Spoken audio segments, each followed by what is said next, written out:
Let's continue the modern climate change, where we have looked at the forcing and now we are looking at various impacts that have been manifested. So, when we go to future climate change, we will be more specific about defining attribution, but we have already said something about detection and attribution. So, this was the change in snowmelt in the spring and runoff and how it has become more extreme, and I said this affects the ecosystems that live, but typically at the mouth of the rivers, in the estuaries and so on. We will extend that to looking at more about impacts on vegetation and ecosystems. And as I already mentioned, the decorrelation scales of temperature are large, and it's easier to simulate them with the models and capture their variability. So, with that in mind, the number of freeze days have been decreasing, which is more easily measured, and it turns out also is more easily simulated. We will come to that when we start doing projections. And the day of first freeze is coming later. So, these are days of the year, and basically that means the days are remaining warmer as we approach the winter, which is much more important for either higher altitudes like in the Himalayas or higher latitudes as you go into colder climates with stronger seasonal cycle. And the day of the first freeze is also arriving later.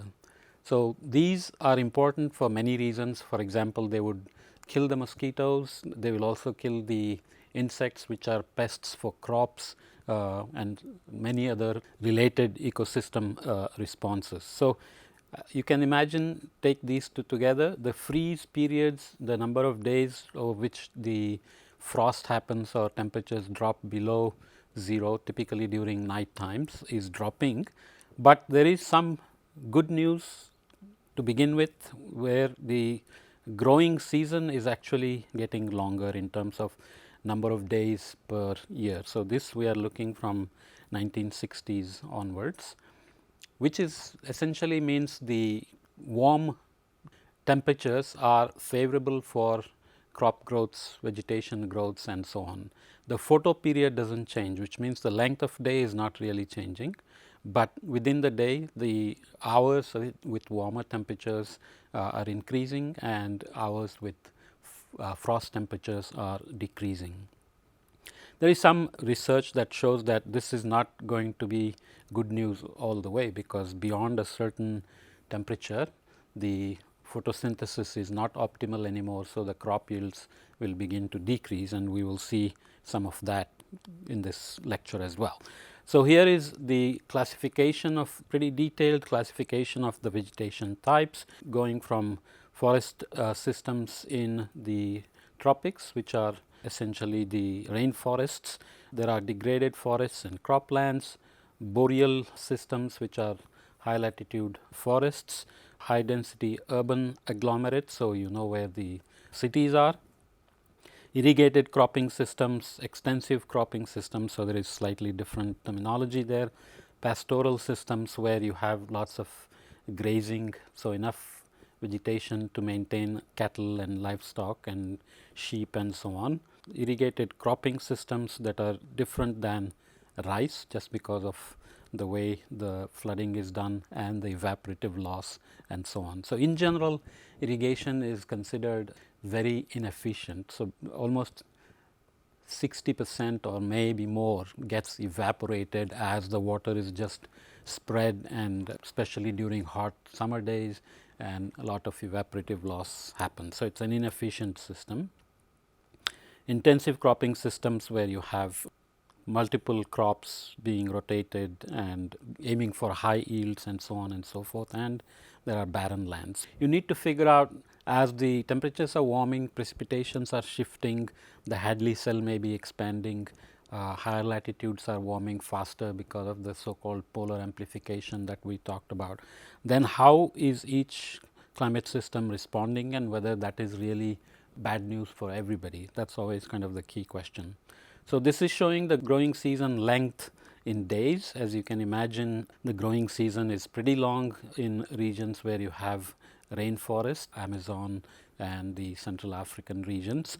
Where you have very strong seasonal rainfall like the monsoons, even though you are in the tropics, you have shorter growing season. Even though we have 2 crops, the growing season is still not 360 days, even though with irrigation often we are growing something all the time. As we transition from rainforests into thinner forests into tundra and then into the desert, you can see the growing season drops. At higher latitudes where you have very strong seasons, obviously growing seasons are shorter, and so on and so forth. That is what you are always trying to look at, how they have been changing. There are many ways to do it. So, the way I like to show is this one, which is called human appropriation of net primary productivity or production. So, how much photosynthesis there is, whether it is in wild plants and forests or agricultural systems, and it can be done through harvesting, which is the agricultural system, or any fruits and berries and leaves and other things we take directly from vegetation that is not managed, and land use change, which could be deforestation, urbanization, and so on and so forth. They are all measured in gigatons of carbon per year, which is one of our favorite units, and the red line here is basically in terms of the percentage change in human appropriation of primary production. So, you can see that in almost all continents, the human appropriation has gone up from the beginning of the 20th century into the 21st century, both the harvested type and the land use type. Harvested types are more where you have very intense agriculture, and this is just split into various Western industrial regions, former Soviet Union and Eastern Europe, Asia, Africa, and Latin America. So, the main message is that human beings have been appropriating more and more of the primary production as time goes. Obviously, this has a lot to do with population growth, also to do with the way we consume, number of calories, how we get it, and it turns out that the food wastage also has gone up with modern times. As we eat more outside in the restaurants, lots of food gets wasted, and so on and so forth. Okay? So, that is the main message. How is it interacting with the physical climate changes? So, we go back to some of the measures of what matters. We looked at the number of freeze days and length of growing season and so on. This is showing something called the Palmer Drought Severity Index, which is a simple model that does water balance by using temperature, precipitation, and essentially is a normalized scale that goes from +10 to -10. -10 is very dry, +10 is very wet. So, when you see regions here that are positive, that means over time they are getting, so over the 20th century into 21st century, they are getting wetter, and obviously there is a lot of bad news. There are lots of regions which are getting drier.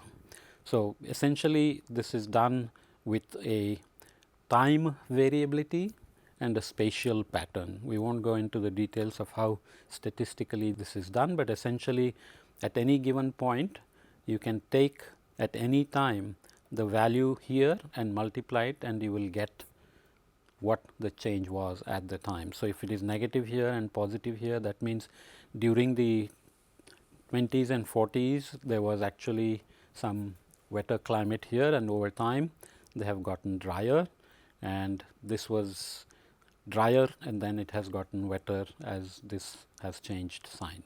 So, you have to get used to creating the change at each location by multiplying the spatial value with the temporal value. Nonetheless, considering all these are positive during the last several decades, and there are large regions with positive values here, especially for poor countries in Africa and Asia, it means that drought severity has been increasing. Okay. So, despite the irrigation, and there is a separate question about whether how irrigation itself affects climate. Irrigation in the breadbasket of India, northwest Punjab, Haryana region is, for example, on such a large scale, so much water is put on the ground, and how it interacts when there is less monsoon or more monsoon. There are separate studies that show that despite the monsoon, the irrigation goes on and it actually affects the monsoon itself. We won't get into that, but human activities, as you can imagine, begin to interact with climate change on many time scales and spatial scales. Obviously, water is part of every crisis you can think of, socio-economic, political and climate change crisis. So, it is very common to see pictures like this where people are crowded around water sources. Lots of calculations are made. You can find infinite amount of information on the web.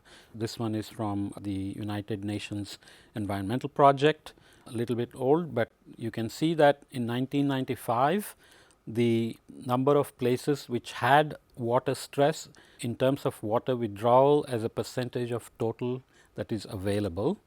So, there are very high extractions in the desert regions. This region tends to be called Middle East and North Africa or MENA, which has very less rain, population is growing, all kinds of political instabilities and lot of extraction, and of course, rich countries like Kuwait, Saudi Arabia and so on dig pretty deep to get water. They also desalinate and so on, but nonetheless compared to the amount that is available, they are exploiting quite a bit more.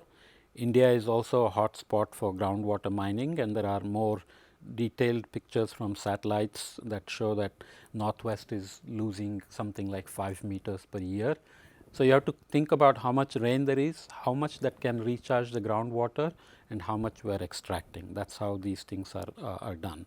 So, we haven't started any projections yet, but this one is a figure that has projections. Obviously, bad news continues for these regions, and the water stress expands into all the regions, even the rich western countries, China as it grows all the way into Alaska as warming and permafrost thawing begin to take hold, other growing economies like South Africa and so on. So, these are things to be kept in mind.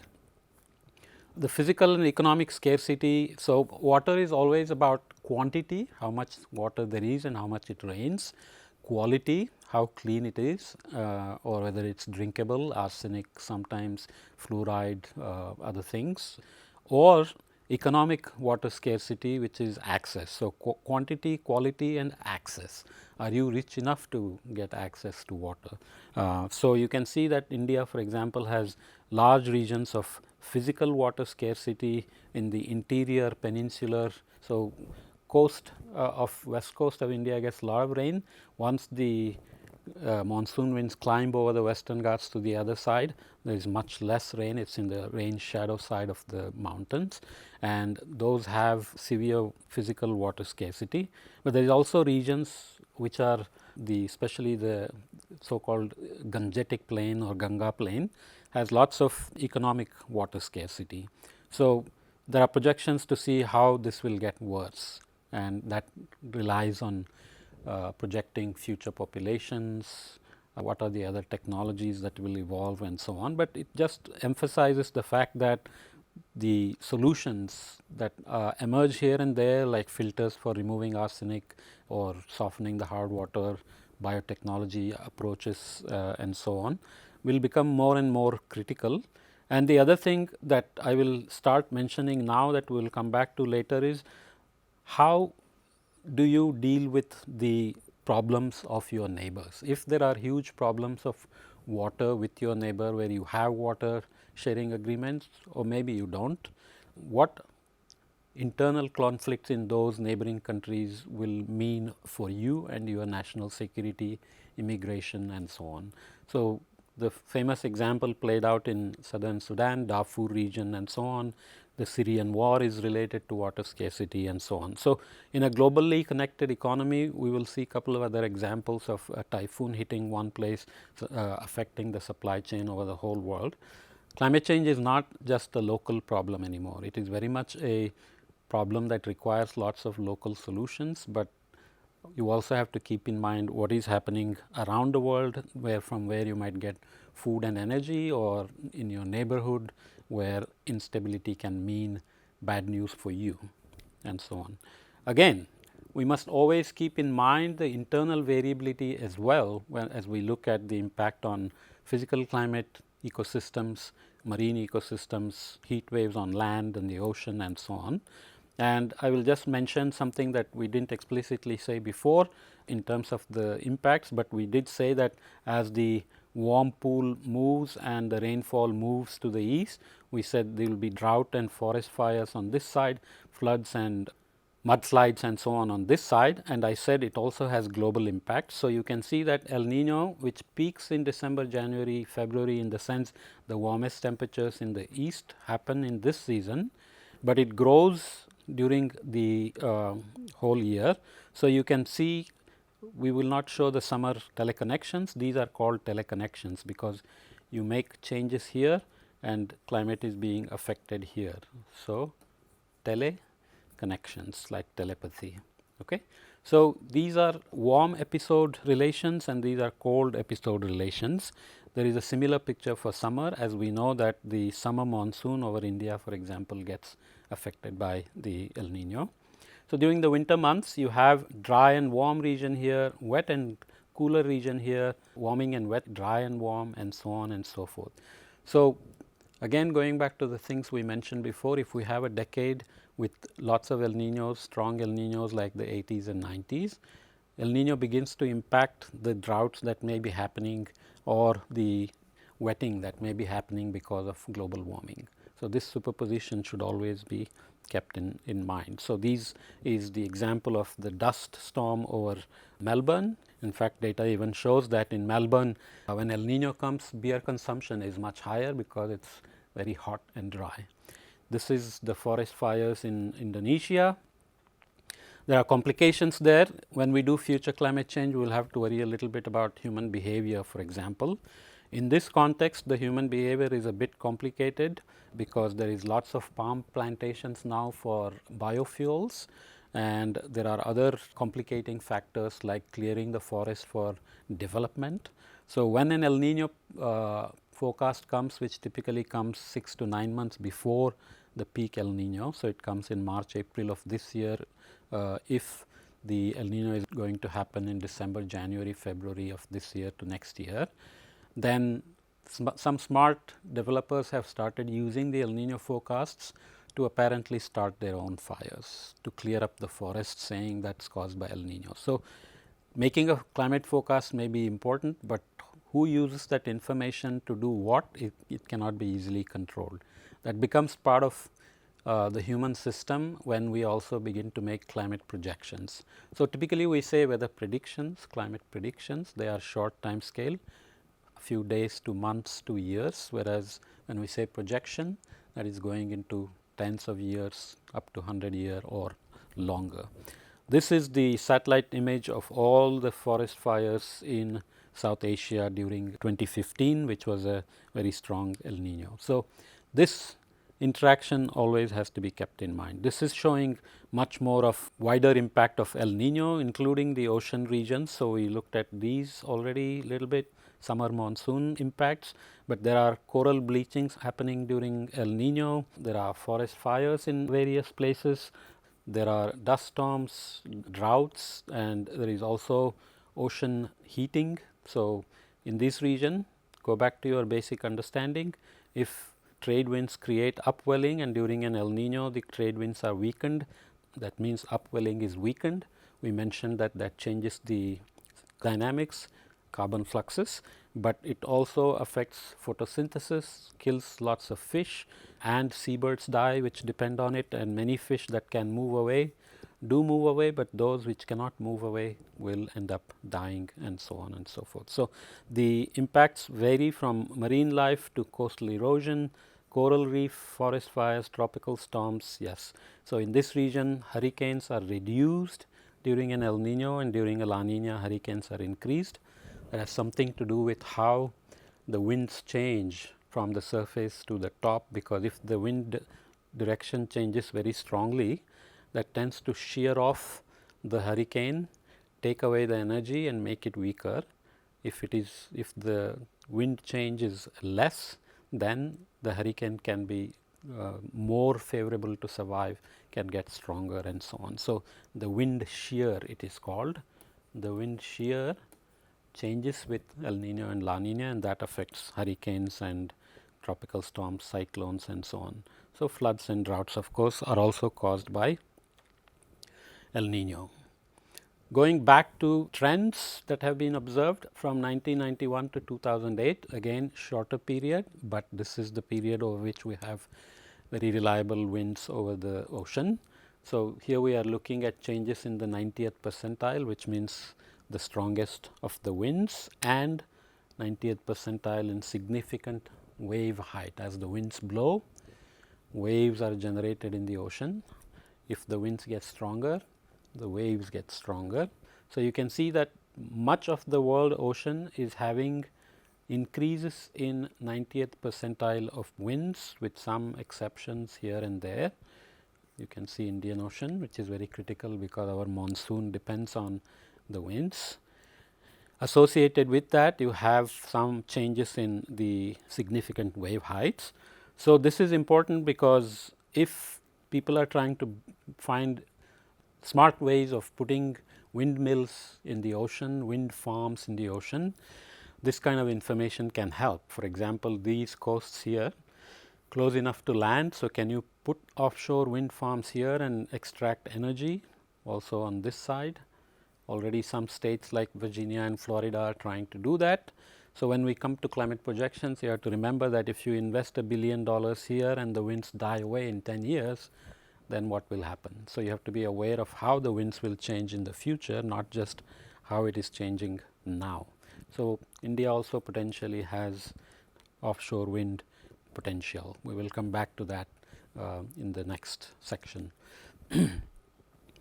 The lots of discussions also about climate change and global warming have focused on what is happening to cyclones, hurricanes and so on. So, it turns out that the data is very good for the last 20-30 years, but as we go back into the 60s and 50s and before, the data on hurricanes and cyclones is not that reliable. So, you cannot always say if the number of hurricanes is increasing. With all likelihood, the evidence we have is that the total number of cyclones is not really changing, but that is not the end of the impact.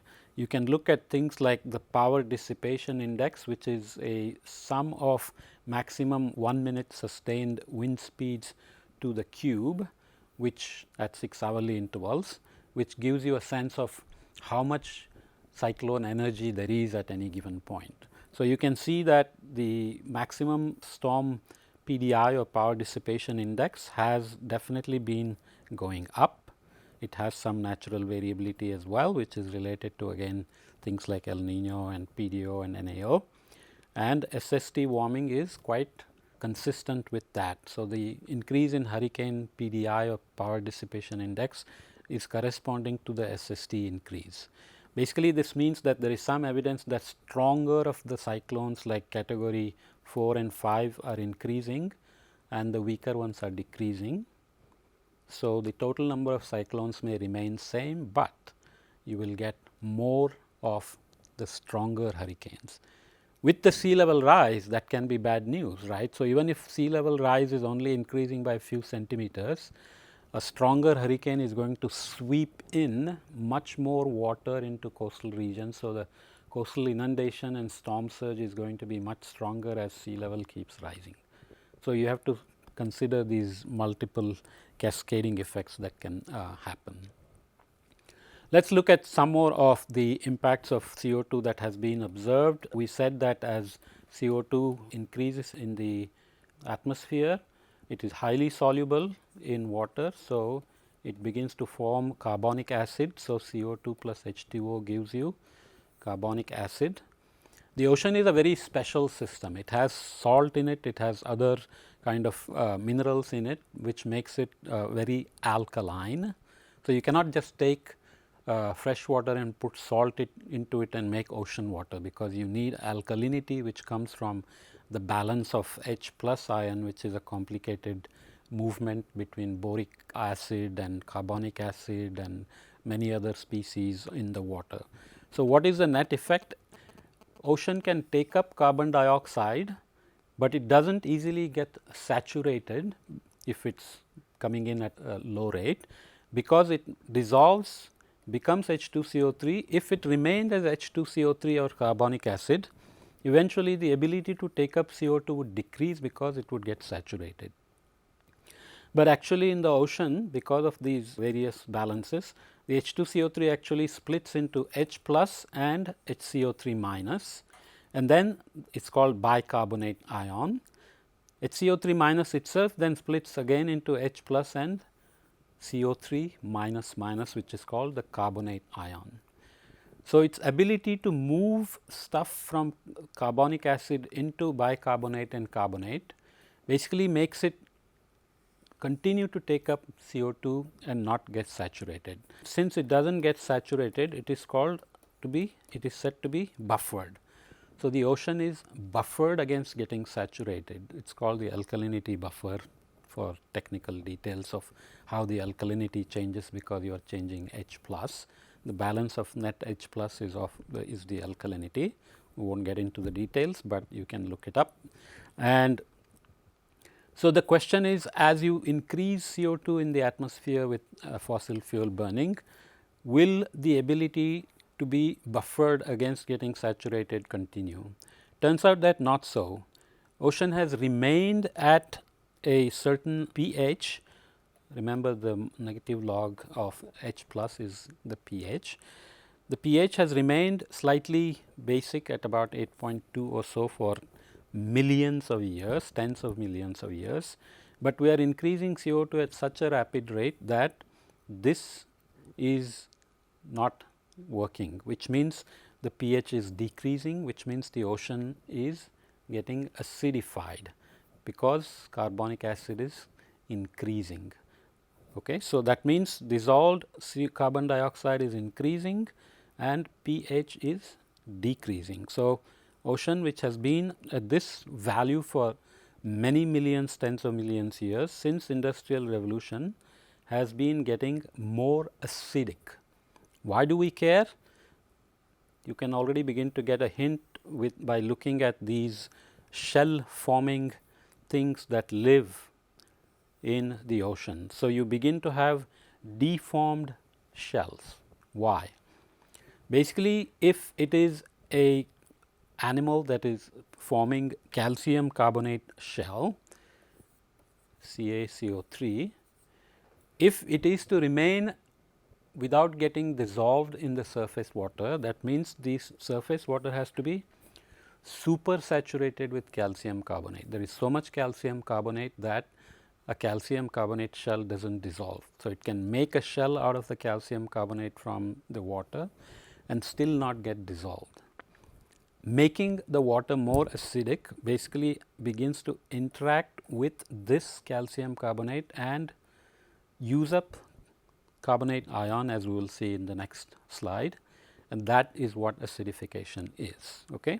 So, looking at our classic Keeling curve, the CO2 has been increasing, and along this is looking at one of the stations around Aloha, the Hawaii ocean time series. The partial pressure of carbon dioxide in the seawater is also increasing. More CO2 is dissolving into the ocean water. Remember, CO2 is highly soluble in water. Along with that, the pH has been decreasing. So, we have a longer term CO2 data than the PCO2 data and the pH data, but nonetheless they are all quite consistent. And of course, if you want to be strict, you have to say that we must gather more data before we can say whether this is a trend or just a secular natural variability and so on. Nonetheless, here is where the ocean has been for a long time, and the ocean chemistry works in such a way that as CO2 is moving in different directions. So, here is the CO2 curve, the HCO3 and CO3 react all together to decide where the pH goes. So, if you increase CO2, then the pH is going to decrease, which is what we call acidification.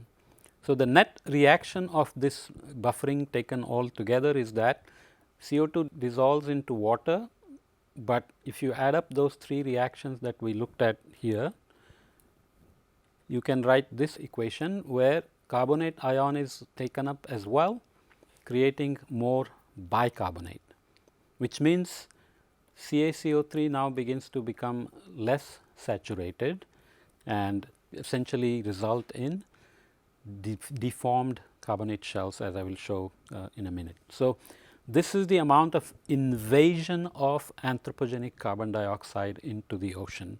There are various ways in which they are estimated. These are measurements from research ships, and there are also methods by which you can separate the old carbon that has been in the ocean versus the anthropogenic carbon. And you can see that corresponding to ocean circulation, there is lot more carbon going into this, because that is an ocean sink. Carbon is taken up, deep water formation, etc. There is less carbon going in here, there is much more carbon going into the Southern Ocean, and as we said before, it is key to remember ocean takes up carbon in some places and puts it out in some other places. With global warming, we need to know where it is going and whether it will continue to go into the ocean and what it means. So, it is good news in the sense that carbon dioxide can go into the ocean and slow down the global warming, because it is removed from the atmosphere where it can act as a greenhouse gas. But the bad news, of course, is that if it goes into the ocean, it is going to increase the PCO2 in the ocean. These are European waters, Hawaiian waters, Bermuda waters in the Atlantic. Everywhere PCO2 is increasing and pH is decreasing. So, while we may be saved by reduced global warming, creatures that live in the ocean are going to be suffering because of acidification. What is the other major animal that is going to suffer from acidification? Corals, of course. Corals build their skeleton using calcium carbonate. With acidification, coral is going to have serious trouble.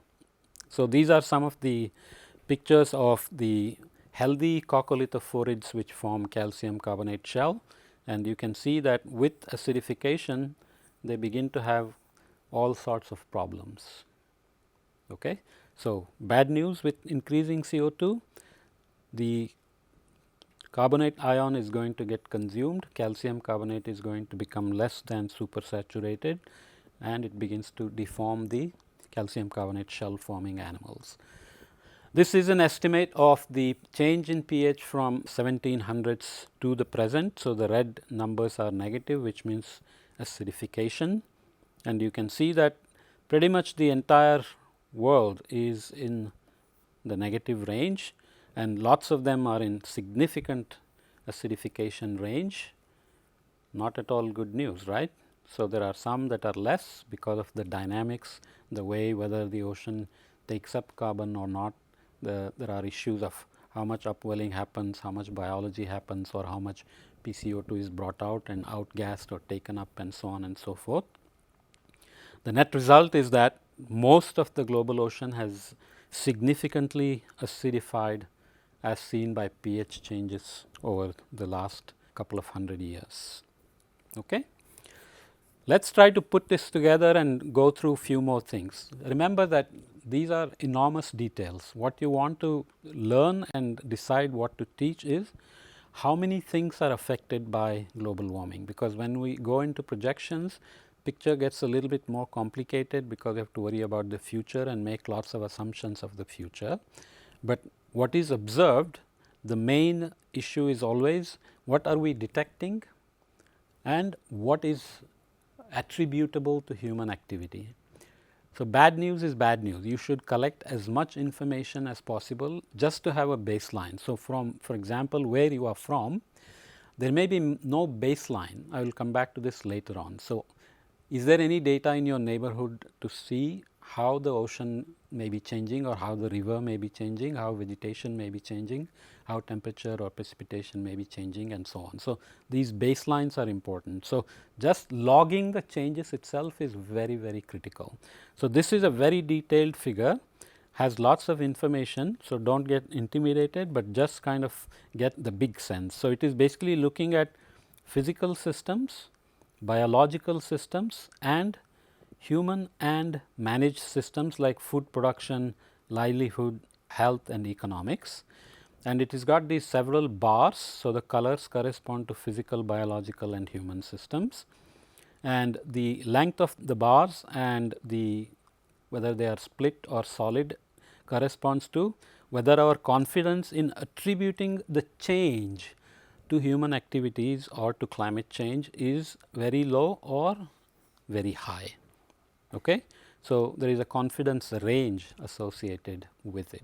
So, even if you do not remember all the details of confidence change, you can see with your eye that pretty much everything is changing in every continent. So, North America, South America, Europe, Africa, Asia, Australia and so on. Everywhere you have physical changes, biological changes and human activity changes. Not surprising, right? So, that is pretty much how I want to leave it, because within the physical system there are glaciers, snow and ice changes, rivers, lakes, floods and droughts, coastal erosion and sea level effects. In the ecological systems you have terrestrial ecosystems, wildfires, marine ecosystems. So, if you for example Google map of wildfires right now, this is August of 2018, you will see that there are a large number of wildfires everywhere, especially western US. So, there is no fire season anymore. It used to be that summer is wet and photosynthesis happens, and the fall things get drier and then lightning or human exceptions create wildfires. But now you have humans are affecting the forest, sometimes making the wildfires worse by managing them, and of course, it is getting hotter and drier. So, you are combining various natural human impacts on climate versus human activities to create issues, and that is true for fisheries and so on and so forth that we will see. So, this gives you a nice sense of how much data has been gathered in all continents, in all systems, to look at how the changes have happened. Zooming in more specifically, for example, you are looking here at distribution change in kilometers per decade in various marine species. And what is the distribution change? So, essentially you can think of it this way. So, let us say you are in the tropics and temperatures begin to warm and expand towards the high latitudes. Which of the ecosystems will begin to move? So, for example, we know that mosquitoes are moving further north and you are having diseases, tropical diseases in higher latitudes. So, North America and Europe are having things like chikungunya and dengue and Lyme disease and so on. And they are also going higher in the mountain because of the warming. So, Burkina Faso is in the mountain and mosquitoes are arriving, which never happened before. But there are also butterflies expanding and so on, and in the ocean you expect along with that some phytoplankton species to move, some fish to move and so on and so forth. So, this is showing the distribution change in kilometers per decade, essentially showing that there are large number of species that are moving by anywhere from 20 to 100 kilometer per decade. That is not a small number. So, if you have 100 years, that is a lot of movements of lot of species, right. We saw that the growing season is changing, but that does not mean the yield impacts are always positive. So, if you look at the tropical and temperate regions, yield impacts have been negative. If you look at specific crops like wheat, rice and maize, negative impacts, percent change per decade. Soybean seems to be hanging on, but how long will it hanging on and why is it hanging on? That is also questions that have to be looked at. So, we will continue this. Essentially, we are logging all the changes that are being seen in the different systems, and at wherever possible we are putting confidence limits on what are attributable to climate change and what are the climate changes that can be attributed to fossil fuel burning, greenhouse gas changes or land use change and so on. Okay.